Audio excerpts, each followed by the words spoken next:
we are going to take a look at phrases connected to take. The word take, of course, is to receive something or receive something with force. Maybe you take something. Maybe you pick up something. So perhaps you do it with permission, or maybe you do it without permission. You might steal something. You might take something that does not belong to you. We say you take it. Of course, there are many other ways of using the word take. We can use the word in phrases. For example, here's the first phrase using the word take. Take a chance, or take the chance. You take a chance, or you take the chance. To go for something, such as an opportunity or a thing you wish to pursue. Maybe there is something that you want to do, something you want to try. Maybe a new hobby, maybe some sort of activity. You decide to take a chance. And of course, perhaps there is an opportunity that comes your way. There is a chance that you can take. Something that is offered to you, you take. We say that you take a chance, or you take the chance. You take the opportunity when it appears, or of course, you simply do it without any opportunity. You can still take a chance on something, take a chance with something, an opportunity or something that you just decide to do. You decide to take a chance. Sometimes in life you do have to take a chance. Sometimes you have to reach out and grab that opportunity. Here's another one. Take your pick. If you take your pick, it means you choose something from a selection that is offered. So maybe a person will offer something to you, or maybe many things together. And you can take your pick. Choose something from a selection that is offered to you. You might take your pick from a selection of cakes or desserts from a menu. So perhaps something is offered to you. You take your pick. You decide what you want. You choose the thing you want. We can say that you take your pick.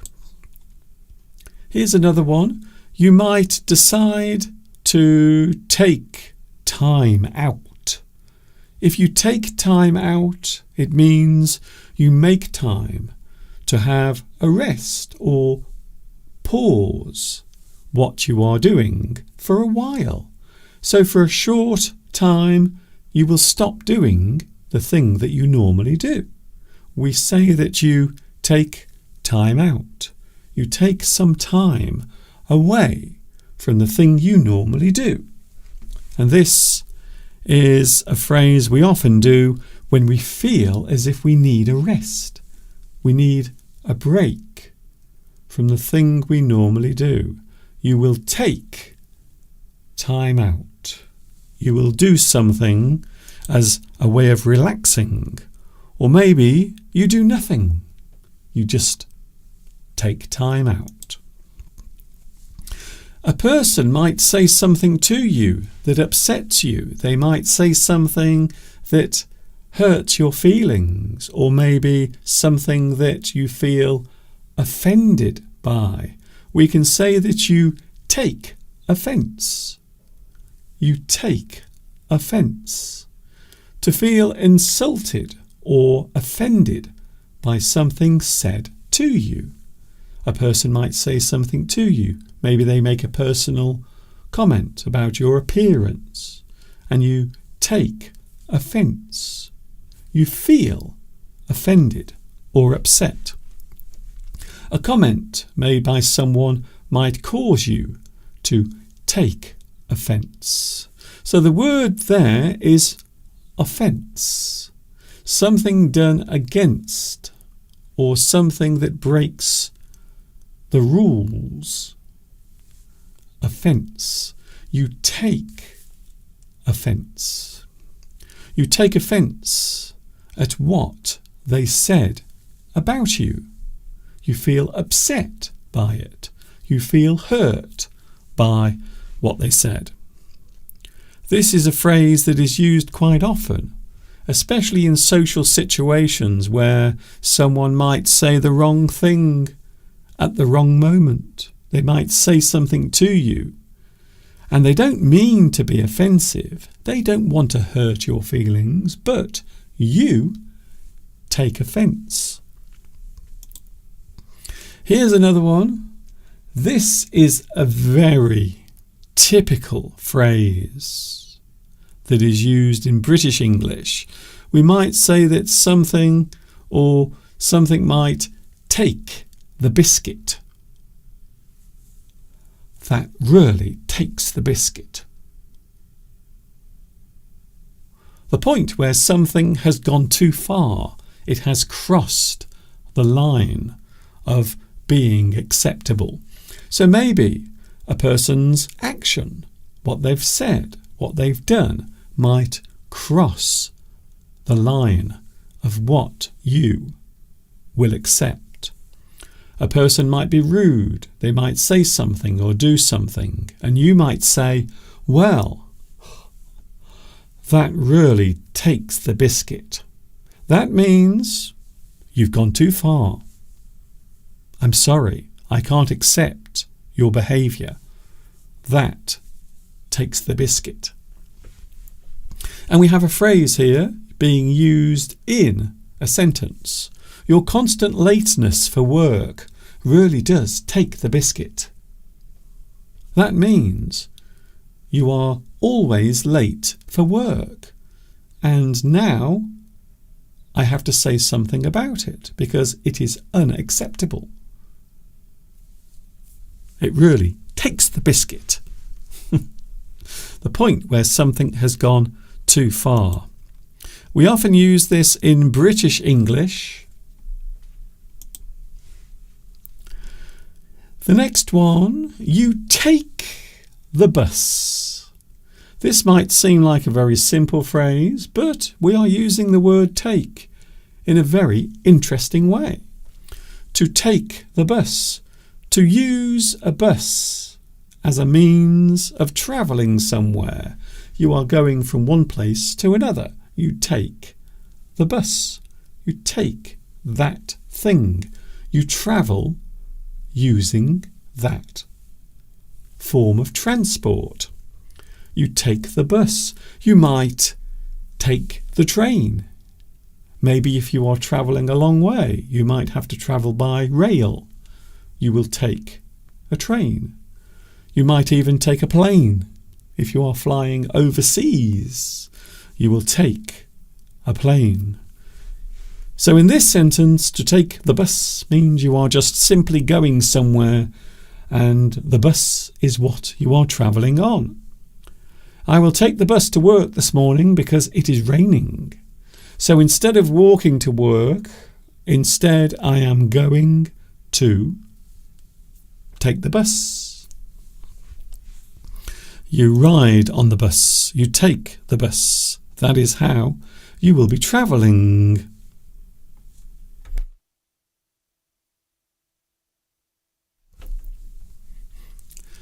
To take the mickey. Oh, again, this is often used in British English.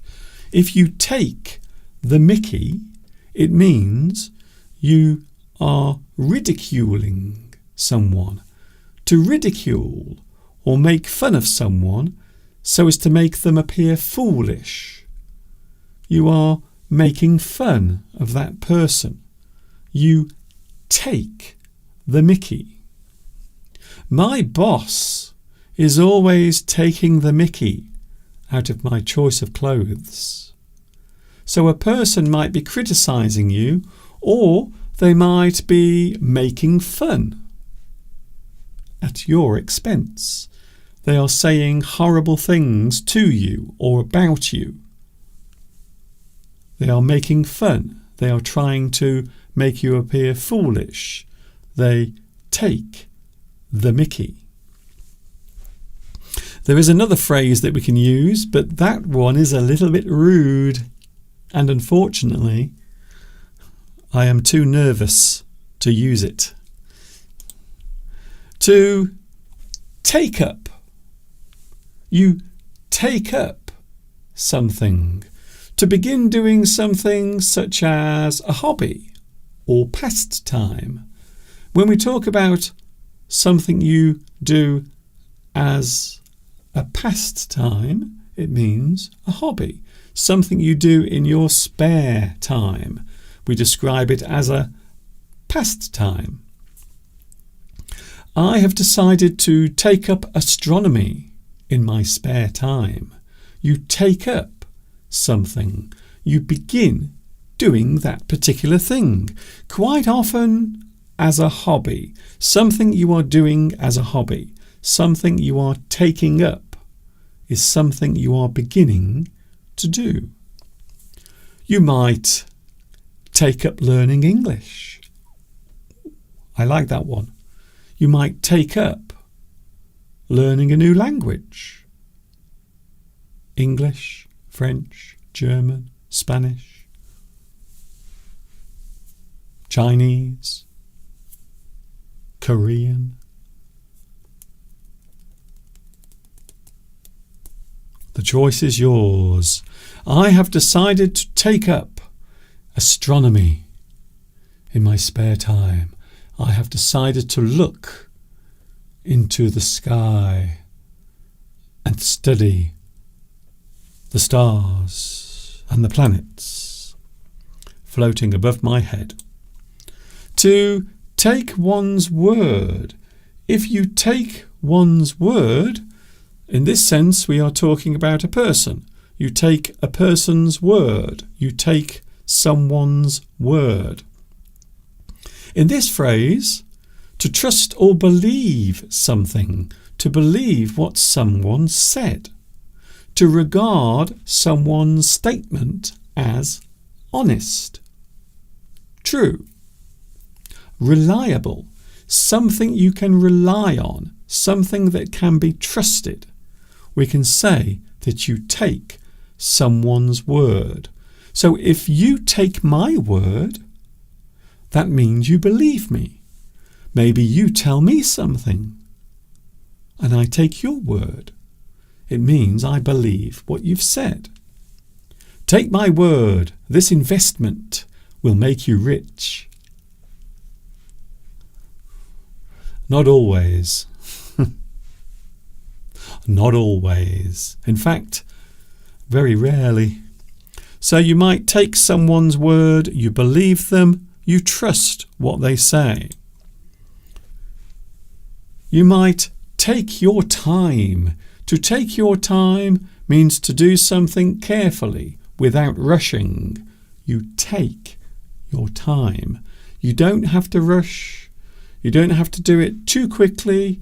You take your time. Do it slowly. Take your time. Don't rush. Be careful. Take your time going down those steps. They are quite slippery. Especially at the moment because we've had lots of snow, lots of ice. So when you go down the steps, please be careful. Take your time. Do it slowly, carefully. You take your time. You might decide to take a nap. I have to say, I do enjoy taking a nap in the afternoon, sometimes for maybe 20 minutes, half an hour. Sometimes I forget and I stay on the bed. So my nap becomes a very long sleep. Quite often you will go to bed, or maybe you lie down to take a nap. So when we say nap, we mean a short sleep. A short sleep, just for a short period of time. So you might take a nap. That means you do it. I'm going upstairs now. I'm going to take a nap. It means I'm going to have a short rest, a short sleep. Don't disturb me. I'm going upstairs to take a nap. Please don't disturb me. And finally on our list here, you might take something by storm. Take by storm. Ooh, now that is a very interesting phrase. To have a big impact or become very successful at a certain thing, you might take something by storm. For example, this new device will take the world by storm. It means it will have a big effect. There will be many changes that will come about because of this thing. It will change the way we live. It will be successful, popular. It will take the world by storm. It is a phrase that is often used when we are talking about something new that has come along and has become popular. It will take the world by storm.